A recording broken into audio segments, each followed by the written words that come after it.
जय हिंद बच्चों। कैसे हैं आप सब? आशा करती हूँ आप लोग खूब स्वस्थ हैं और सब लोग पढ़ाई में व्यस्त हैं बच्चों। आइए आज हम आपके लिए लेकर उपस्थित हुए हैं नेताजी का चश्मा।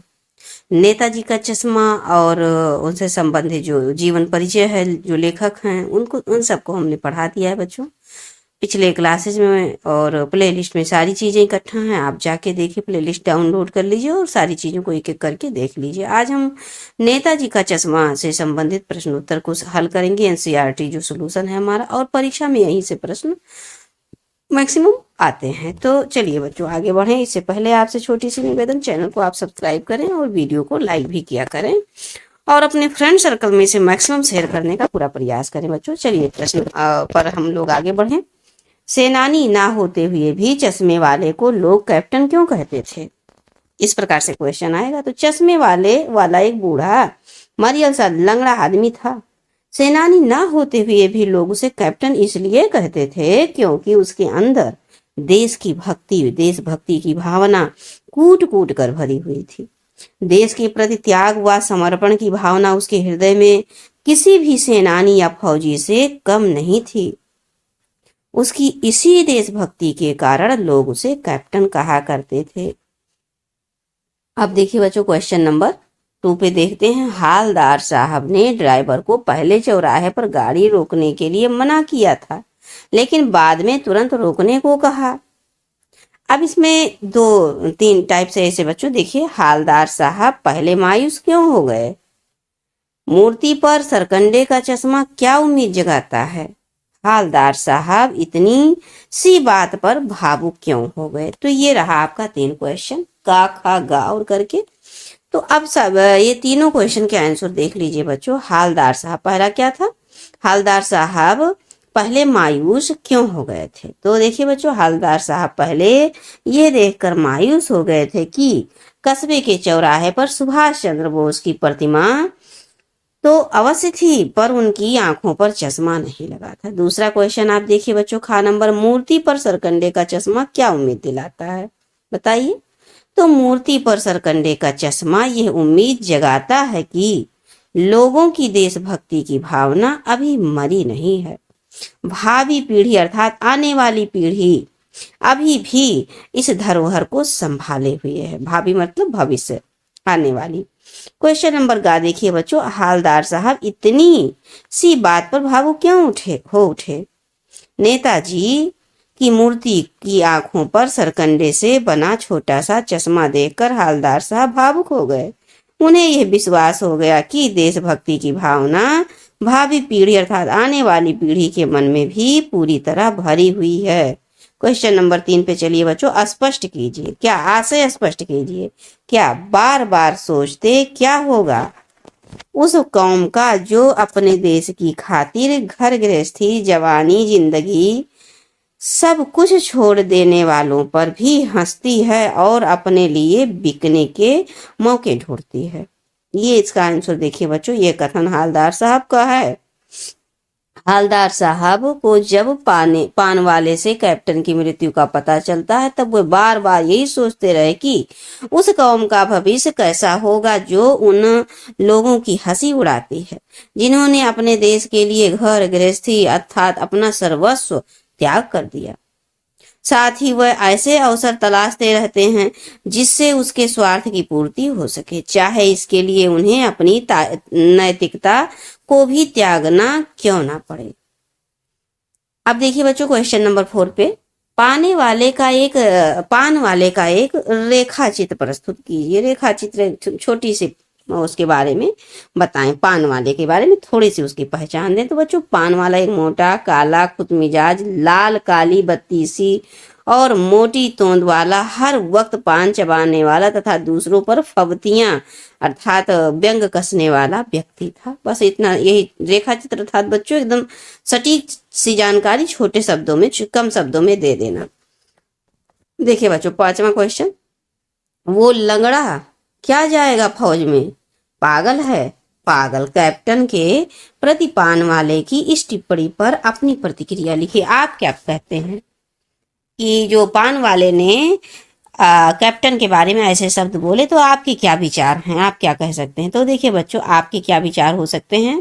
कैप्टन चश्मे वाले के बारे में हवलदार साहब द्वारा पूछे जाने पर पान वाले ने व्यंग्यात्मक टिप्पणी की कि वो लंगड़ा फौज में क्या जाएगा, वो तो पागल है। पान वाले द्वारा ऐसी टिप्पणी करना उसकी कटाक्षपूर्ण प्रवृत्ति की ओर संकेत करता है। कैप्टन शारीरिक रूप से अक्षम था, इस कारण वो फौज में तो नहीं जा सकता था, परंतु उसके हृदय में जो अपार देशभक्ति की भावना कूट कूट कर भरी थी वो किसी फौजी से कम नहीं थी। वास्तव में पागलपन की हद तक देश के प्रति त्याग व समर्पण की भावना रखने वाला व्यक्ति श्रद्धा का पात्र है, उपहास का नहीं। अतः पानवाले द्वारा की गई टिप्पणी सर्वथा अनुचित है। अब देखिए बच्चों, रचना और अभिव्यक्ति पर आधारित कुछ प्रश्न को हम लोग हल कर लेते हैं। निम्नलिखित वाक्य पात्रों की कौन सी विशेषता की ओर संकेत, मतलब जो वाक्य हैं वो किस पात्र की कौन सी विशेषता की ओर संकेत करते हैं? तो देखिए का खा गा करके है बच्चों, हवलदार साहब हमेशा चौराहे पर रुकते और नेताजी को निहारते। दूसरा क्वेश्चन है, पान वाला उदास हो गया, उसने पीछे मुड़कर मुंह का पान नीचे थूका, फिर सिर झुकाकर अपनी सिर से आंखें पोंछता हुआ धोती के सिरे से आंखें पोंछता हुआ बोला, साहब कैप्टन मर गया।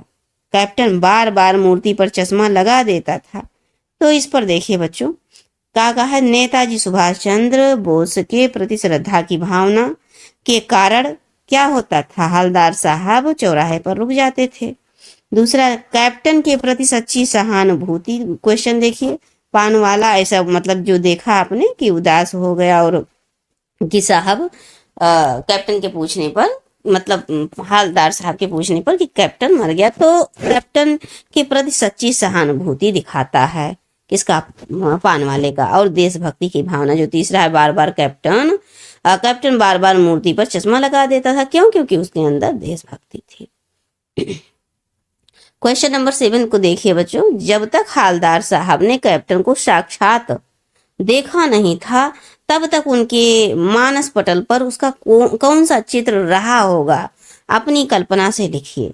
तो जब तक हवलदार साहब ने कैप्टन को साक्षात नहीं देखा था तब तक उनके मानस पटल पर कैप्टन के बारे में यह चित्र रहा होगा कि कैप्टन एक भारी भरकम मजबूत शरीर वाला रोबदार छवि का व्यक्ति होगा।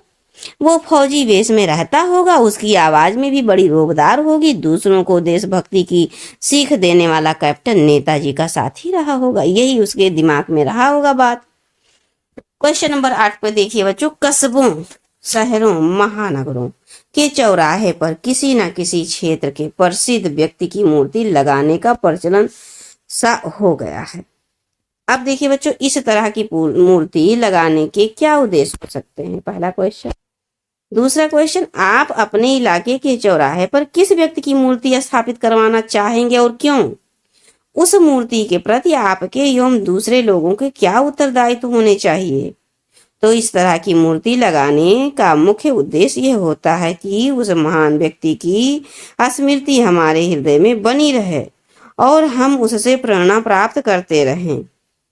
हम अपने इलाके के चौराहे पर लाल बहादुर शास्त्री की मूर्ति स्थापित करवाना चाहेंगे, क्योंकि आजकल समाज में जिस प्रकार से हिंसा, झूठ, स्वार्थ, सांप्रदायिकता, भ्रष्टाचार आदि बुराइयां फैलती जा रही हैं, उससे शास्त्री जी के आदर्शों की प्रासंगिकता और भी बढ़ गई। शास्त्री जी की मूर्ति स्थापित होने से लोगों के अंदर अहिंसा, सदाचार, सत्य, सौहार्दता आदि की भावनाएं उत्पन्न होंगी। इससे देश व समाज का वातावरण स्वच्छ बन जाएगा। गा नंबर का देखिए बच्चों क्वेश्चन के आंसर, हमारा यह उत्तरदायित्व होना चाहिए क्या कि हम उस मूर्ति को क्षति ना पहुंचाएं, अर्थात उसको कहीं से मतलब कहीं से टूटे फूटे ना, और उस मूर्ति की गरिमा को ध्यान में रखें।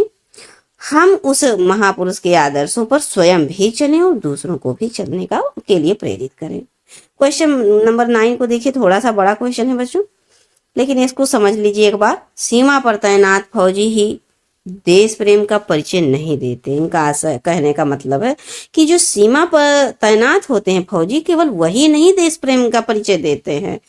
हम सभी अपने दैनिक कार्यों में किसी न किसी रूप में देश प्रेम प्रकट करते हैं। जैसे सार्वजनिक संपत्ति को नुकसान ना पहुंचाना, ये भी एक प्रकार का देशभक्ति ही है।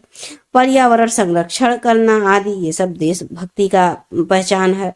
अपने जीवन जगत से जुड़े ऐसे कार्यों का उल्लेख कीजिए और उन पर अमल भी कीजिए। तो देखिए बच्चों, आप अपने जीवन से जुड़ी कार्यों हम भक्ति फौजी बनकर ही नहीं बल्कि साधारण नागरिक के रूप में भी कर सकते हैं। हम रेलवे स्टेशन, बस स्टैंड, पार्कों जैसे सार्वजनिक स्थानों को गंदा नहीं करें और बेकार चीजों को कूड़ेदान में ही डालें।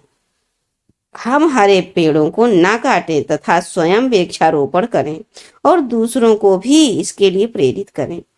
हम शिक्षा का प्रचार प्रसार करें और अनपढ़ लोगों को पढ़ाएं। लोगों को नशे की बुराई से सचेत करें। बाढ़, भूकंप आदि प्राकृतिक आपदाओं के समय हम अपने साथियों के साथ लेकर पीड़ितों की मदद करने में जुट जाएं। इसी प्रकार अच्छे कार्य करके हम अपनी देशभक्ति प्रकट कर सकते हैं। आइए बच्चों, क्वेश्चन नंबर 10 को देखें। निम्नलिखित पंक्तियों में स्थानीय बोली का प्रभाव स्पष्ट दिखाई देता है। आप इन पंक्तियों को मानक हिंदी में लिखिए। कोई गिराक आ गया समझो, उसको चौड़े चौखट चाहिए, तो कैप्टन किधर ले जाएगा? तो उसको मूर्ति वाला दे दिया, उधर दूसरा बिठा दिया। कोई ग्राहक आ गया समझो, कोई ग्राहक आ गया समझो, उसको चौड़े फ्रेम वाली चौखट चाहिए, तो कैप्टन कहाँ से लाएगा? तब उसको मूर्ति वाला दे दिया, उधर दूसरा लगा दिया। इस प्रकार से इसका अर्थ हो गया बच्चों। अब क्वेश्चन नंबर 8 पे हम लोग से 11 पे चलते हैं बच्चों। भाई खूब क्या है? भाई खूब क्या आइडिया है? इस वाक्य को ध्यान में रखते हुए बताइए कि एक भाषा में दूसरी भाषा के शब्दों के आने से क्या लाभ होते हैं। तो एक भाषा में दूसरी भाषा के शब्दों के आ जाने से उस भाषा का शब्द भंडार बढ़ता है। इन शब्दों के प्रयोग से कथन अत्यंत सजीव, रोचक एवं प्रभावशाली बन जाते हैं। ये रहा बच्चों आपका क्वेश्चन जो एनसीईआरटी सॉल्यूशन है, आपके सामने हमने प्रस्तुत किया। नेताजी के चश्मे को भी हमने जो पाठ था उसको विस्तार से समझा दिया बच्चों। उसका प्लेलिस्ट का जो लिंक है हम आपको इस वीडियो में अवश्य प्रोवाइड करेंगे और आप पूरे वीडियो को एक एक करके सारे जो भी क्लासेज हैं सबको देखिए और अपने हिंदी विषय को स्ट्रॉन्ग कीजिए। मिलते हैं बच्चों आपको नेक्स्ट क्लास में नेक्स्ट चैप्टर के साथ। तब तक के लिए आप खूब खुश रहिए, मस्त रहिए, प्रसन्न रहिए और खूब मन लगा के बस पढ़ते रहिए, निरंतर पढ़ते रहिए। जय हिंद बच्चों।